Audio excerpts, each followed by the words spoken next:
লা মাসিয়া বার্সেলোনার এ বিখ্যাত একাডেমি থেকে বের হয়েছে নামি দামি অনেক ফুটবলার, যার মধ্যে রয়েছেন লিওনেল মেসির মতো কিংবদন্তি।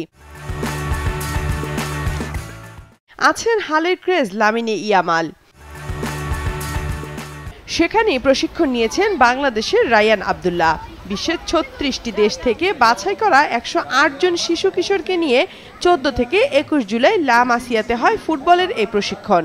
অনেক রকম প্র্যাকটিস করা, যেমন অ্যাডভান্টেজ, ডিসঅ্যাডভান্টেজ, পরে বল পাসিং, ফিনিশিং, শুটিং, এসব আরও অনেক প্র্যাকটিস করে ওরা। আমার খেলাটা ওদের ভালো লাগতো, যেরকম আমি পাসিং করি, এরকম বিভিন্ন খেলা ওদের ভালো লেগেছিল। ভেরি গুড বলেছে। হ্যাঁ, আমার অনেক ইচ্ছে ছিল মেসির সাথে দেখা করা, বাট তখন ওই স্পেনে ছিল না। ৩ বছর আগে বার্সেলোনার জার্সি চাপিয়ে ঢাকার এক মাঠে তার দেখানো ফুটবল কসরত বেশ সাড়া ফেলেছিল। সে সময় তাকে মিনি মেসি নামে ডাকতে শুরু করে সবাই। রাজধানীর একটি ইংলিশ মিডিয়াম স্কুলে পড়ছেন ১১ বছর বয়সী রায়ান। দেশে জামাল ভুঁইয়ার খেলা পছন্দ। বর্তমানে বাফুফের একাডেমিতে করেন অনুশীলন। আমি একদিন বাংলাদেশের হয়ে খেলবো, বাংলাদেশের লাল সবুজ জার্সি পরে খেলবো।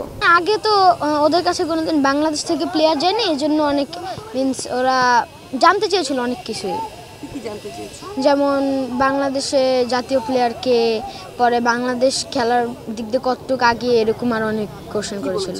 এখানে আমি মেসির 8টা ব্যালন ডিওর দেখেছিলাম, পরে মেসির গোল্ডেন বুটগুলো, পরে মেসি জার্সি যেগুলো পরে বার্সেলোনায় খেলেছিল সেগুলো দেখেছিলাম, পরে ইনিয়েস্তা, আবার অনেক রকম প্লেয়ারের জার্সি, পরে গোল্ডেন বুট, পরে ব্যালন ডিওর দেখেছিলাম।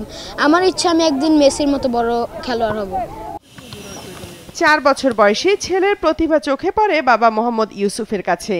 এরপর থেকে নিজেই শুরু করেন ছেলেকে ফুটবলার বানানোর চেষ্টা। ছেলেকে ইউরোপের কোনো ক্লাবে দেখতে চান বাবা ইউসুফ। ছোটকাল থেকেও আমাদের ড্রিম যে ইনশাল্লাহ কোনো এক সময় বার্সেলোনায় খেলবে। তো আজকে আলহামদুলিল্লাহ আমরা বার্সেলোনা পর্যন্ত যেতে পারছি। ওকে এক সপ্তাহ একটা ট্রেনিং নিছে। আমরা আশাবাদী ইনশাল্লাহ সামনের দিনগুলোতে আমরা আরও বেশি ইভেন্টগুলো বেশি করাবো।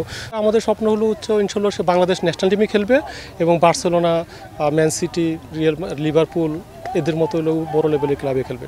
ওর কিছু গড গিফটেড ট্যালেন্ট আছে, এটাই ওকে আগে রাখবে। অন্য প্লেয়ারের তুলনায় ওকে এটা আগে রাখবে। ও লেফটি, ওর বডি ল্যাঙ্গুয়েজ, মুভমেন্ট, বল রানিং, পাসিং, ফুটবলের যে আইকিউ আলহামদুলিল্লাহ অনেক অ্যাডভান্স লেভেলে আছে। তো আমরাও যদি ওকে উন্নত প্রশিক্ষণ দিতে পারি তাহলে এটা লোগা পসিবল। আমাদের কাছে মনে হয়েছে ছোটকাল থেকে যে এটা ও একটা ট্যালেন্ট, সেই হিসেবে আমরা মুভ করতেছি। ২০২২ সালের ১১ জুন ফুটবলের বিখ্যাত ফেসবুক পেজ ওহ মাই গোল রায়ানের প্রতিভা নিয়ে ভিডিও প্রকাশ করে।